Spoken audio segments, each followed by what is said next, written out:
Many of us come to yoga through movement, through postures and practice, yet its true heart lies much deeper. It is not merely an art of the body, it is the path of consciousness, a living bridge between the seen and the seer, between the world of thought and the silence of truth. Let us journey together into the world of yoga, not as a practice to master, but as a path to remembering who we truly are. The word yoga comes from the Sanskrit root yuj, meaning to unite, to bring together what was never truly separate.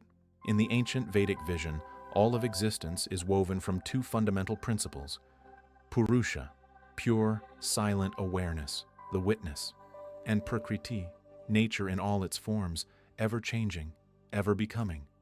The sages of old saw that human suffering arises from a single, simple act of forgetting. It begins when our awareness, the inner witness, loses its stillness, becoming entangled in the endless play of its own reflections. The true purpose of yoga, then, is to remember. It is a path of gently untangling our consciousness from all that it identifies with, so that we may rest once more in our own luminous, unchanging essence. Around 2,000 years ago, a great sage named Patanjali distilled this timeless wisdom into 196 concise aphorisms, known as the Yoga Sutras. The very first verse sets the stage for this entire journey, Atha Yoga Anushasanam.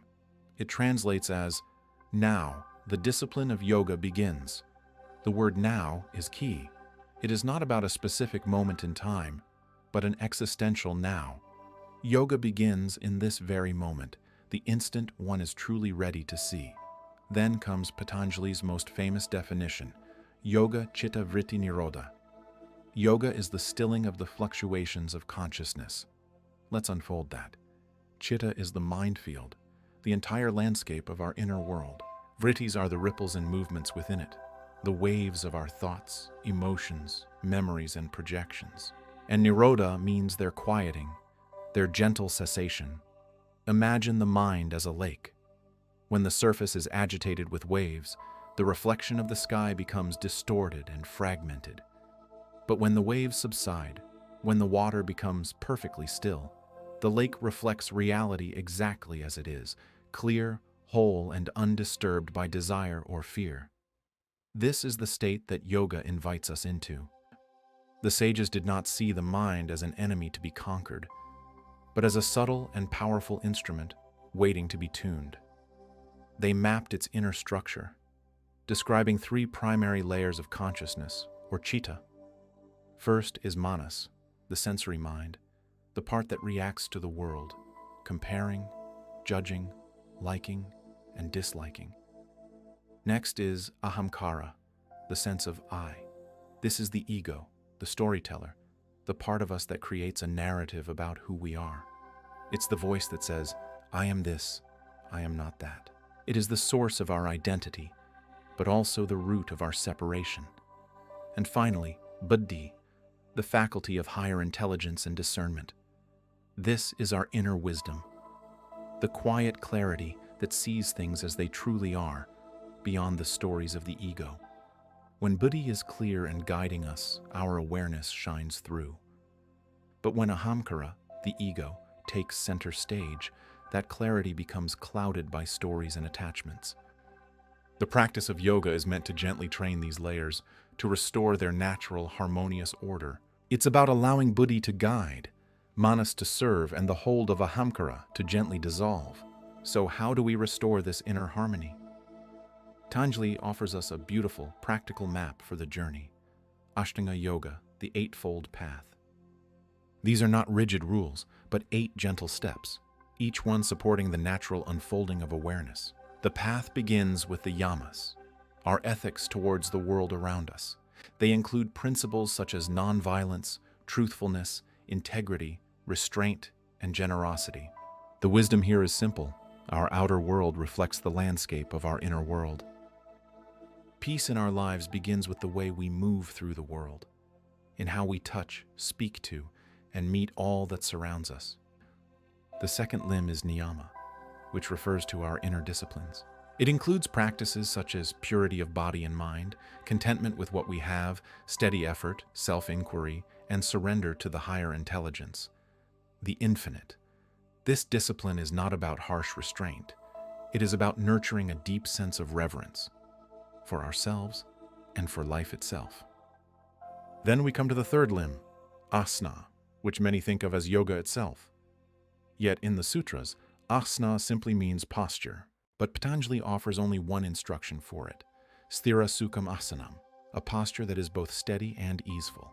The aim is not to mold the body into a perfect shape, but to discover a state where it no longer resists gravity, where it can simply be. In that physical stillness, the body becomes a steady vessel, a quiet foundation for the deeper journey within. The fourth limb is pranayama, a quiet relationship with the breath, learning to listen to its rhythm and to rest within its flow. Our breath is the quiet bridge between the physical body and the field of consciousness. By consciously refining the flow of our breath, we refine the currents of prana, or life force energy, aligning the very rhythms of our existence. Next comes pratyahara, the turning of the senses inward, a gentle retreat from the outer noise into the silence within. This doesn't mean shutting down our senses. It means training the mind not to chase after every sight, sound, or sensation. It's about turning our attention inward, so that instead of being pulled out by the world, we can begin to discover the profound silence that lies within. The final three limbs unfold naturally from this deepening inner focus. Dharana is concentration, the steady gathering of the mind upon a single point. Dhyana is meditation, where concentration softens into an effortless, unbroken flow. In the deep stillness of meditation, the mind begins to perceive reality differently, seeing thought as vibration, the self as a field of energy, and consciousness as an infinite, unbroken continuum. And finally, samadhi, the state of absorption, of union, where the observer, the act of observing, and the observed dissolve into one. And that, Patanjali tells us, is yoga. Perhaps the quiet secret of yoga was never about effort at all, but about surrender, about softening into what already is. Patanjali calls this Ishvara Pranidhana, the quiet offering of all our actions, all our striving, into the vast, intelligent flow of the infinite, a profound act of letting go. When the ego, the sense of a separate doer, finally releases its tight grasp, awareness flows again, effortlessly, like a river returning to the sea. And in that flow, the doer disappears, leaving only the dance of life itself, effortless, timeless, and completely whole.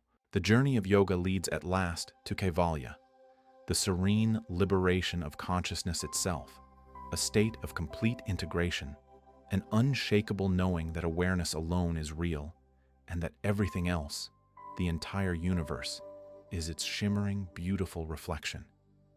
This isn't a belief to be adopted, but a truth to be experienced directly.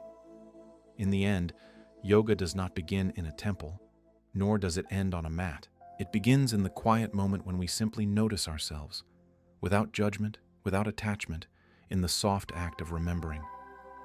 When the waves of thought subside, when the seeker dissolves into the seeking, what remains is a timeless whisper that has always been there. You were never separate. You are the union you seek. And through the body, through every movement and every stillness, this remembrance finds its form. Thank you for joining me on this journey into the heart of yoga. Stay curious and stay present.